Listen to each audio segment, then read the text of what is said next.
For 100 galactic years, engineers gathered in quiet backrooms to whisper about the Corellian core divergence paradox. It was the riddle every species failed to solve, the shame every university kept hidden under piles of research papers. And dust. The best minds in the galaxy, the triple-brained Lithari, the Dinheave neural collectives, even the crystalline Zenturi had built emulators, staged experiments, run simulations so deep they nearly tore holes in the quantum fabric.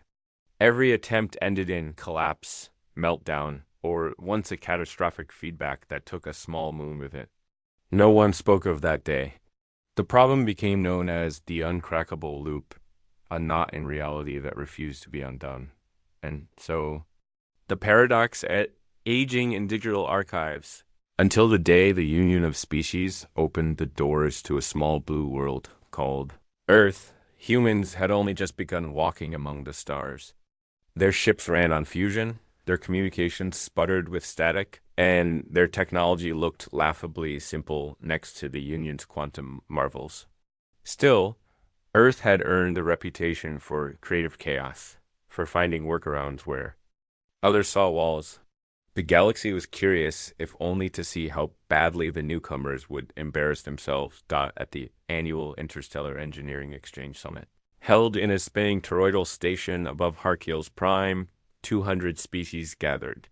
Delegations filed into the main chamber, robes and carapaces shimmering beneath the filtered light.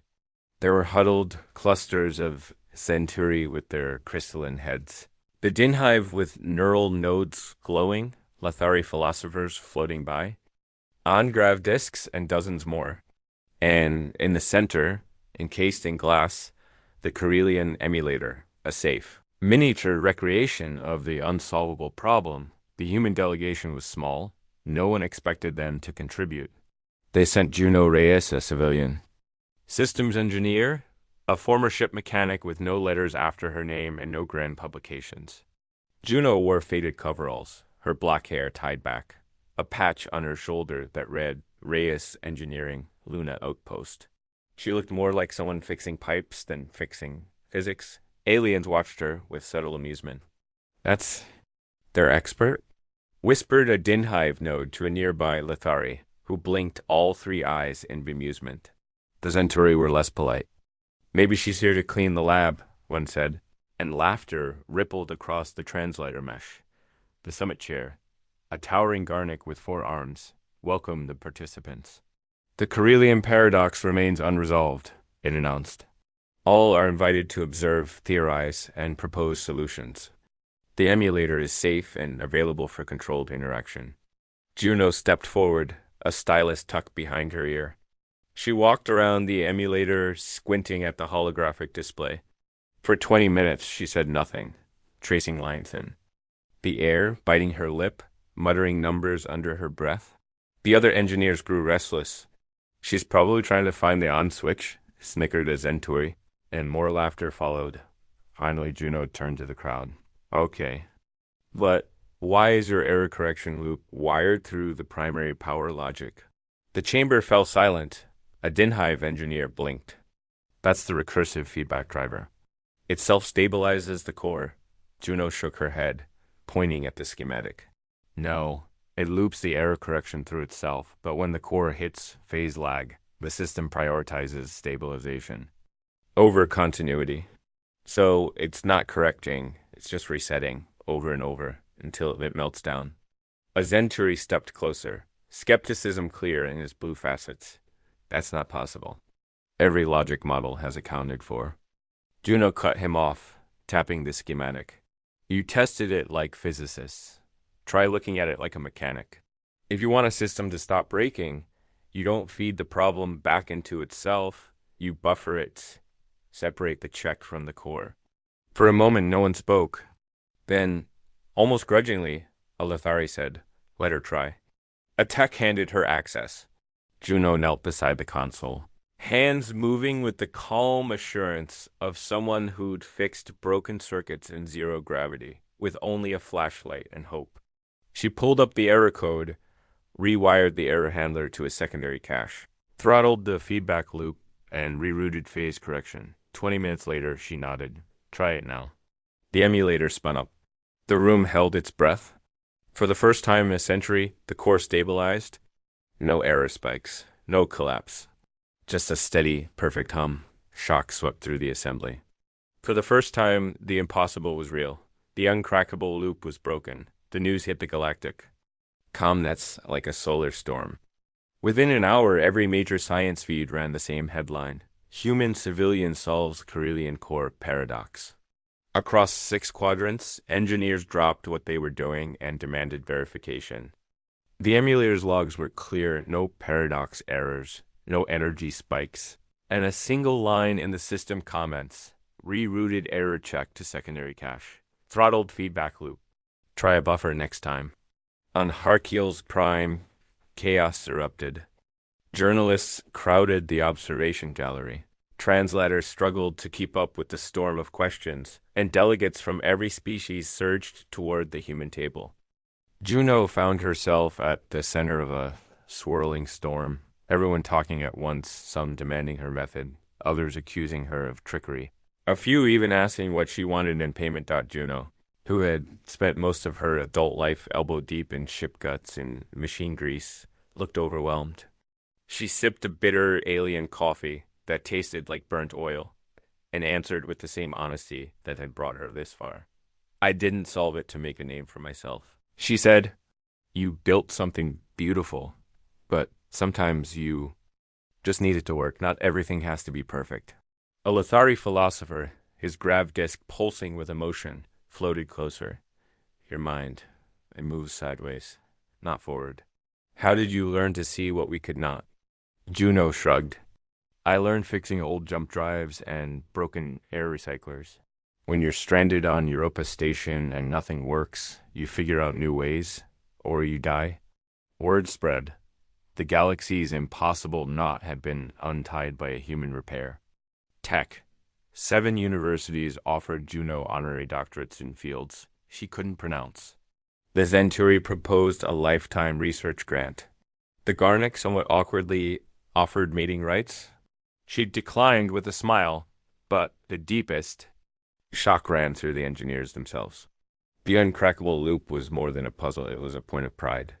That it fell to a human and not 1,000 years of academic tradition left many feeling small and uncertain. One didn't heave, its neural nodes flickering in confusion, finally said aloud what others only whispered.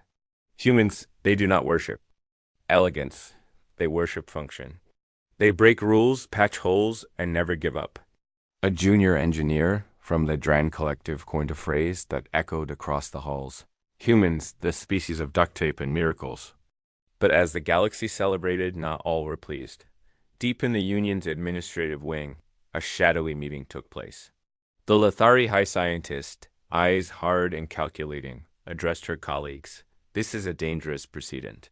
If humans can undo in a day what we could not in a century, what else might they change? The seeds of resentment were sown. Days passed, but the excitement refused to fade. News feeds replayed the moment the emulator stabilized. Coms from Earth were flooded with offers, partnerships, collaborations, and even invitations to join Planetary. Engineering guilds. Juno's name became legend overnight. In the engineering hall, Juno was called to demonstrate her fix again. This time, she was joined by teams from the Lithari Dinhive and Zenturi, each hoping to find the flaw. To prove the Rias resolution a fluke, she patiently explained her process, using the same tools she'd always trusted: paper, a cheap stylus, and simple language.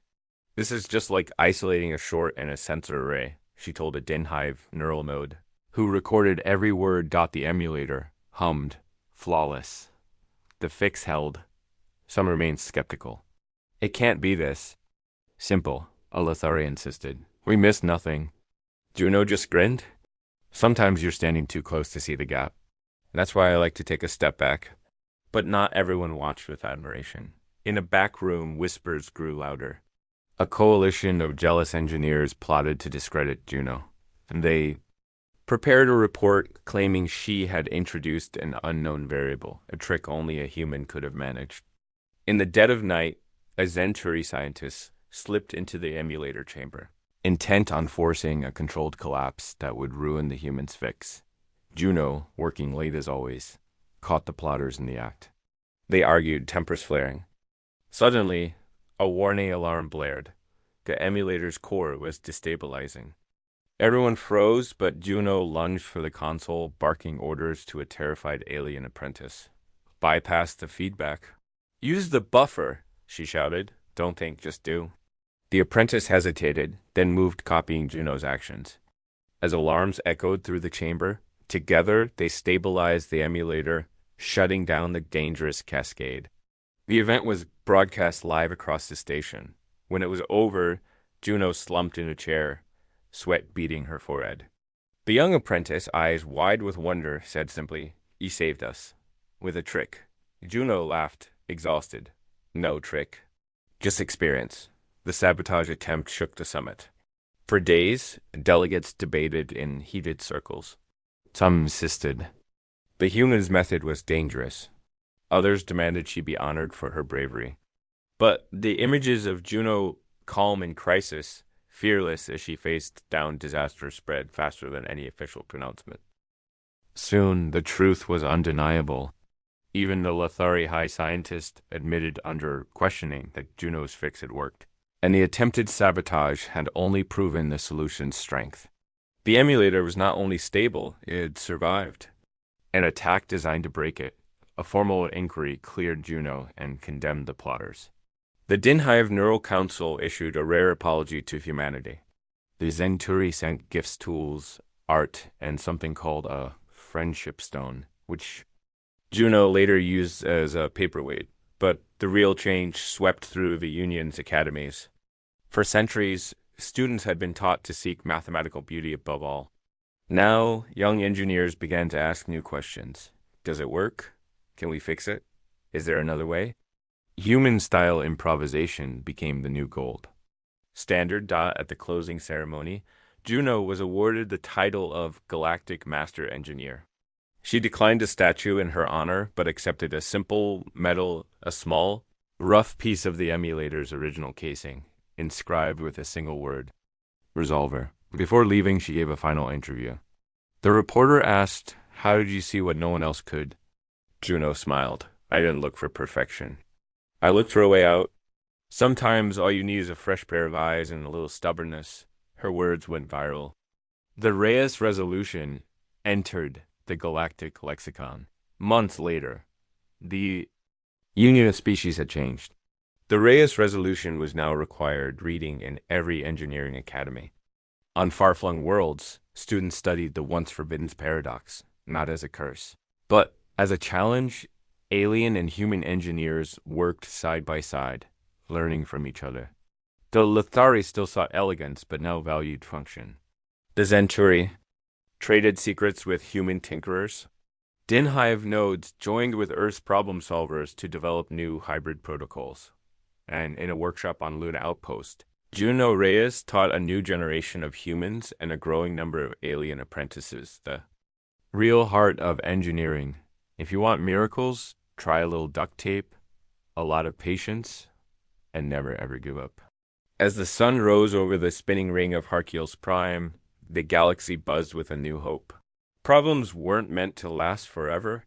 Some just waited for the right mind, the right hands, and the courage to try something no one else dared. The greatest lesson was not the fix itself, but the spirit behind it, a spark of creativity, stubbornness, and kindness that no amount of advanced technology could replace. The uncrackable was now unbreakable and everywhere. In labs and workshops and starships, the galaxy remembered the day a single human solved the mystery that stumped them all and made everyone believe in the impossible again.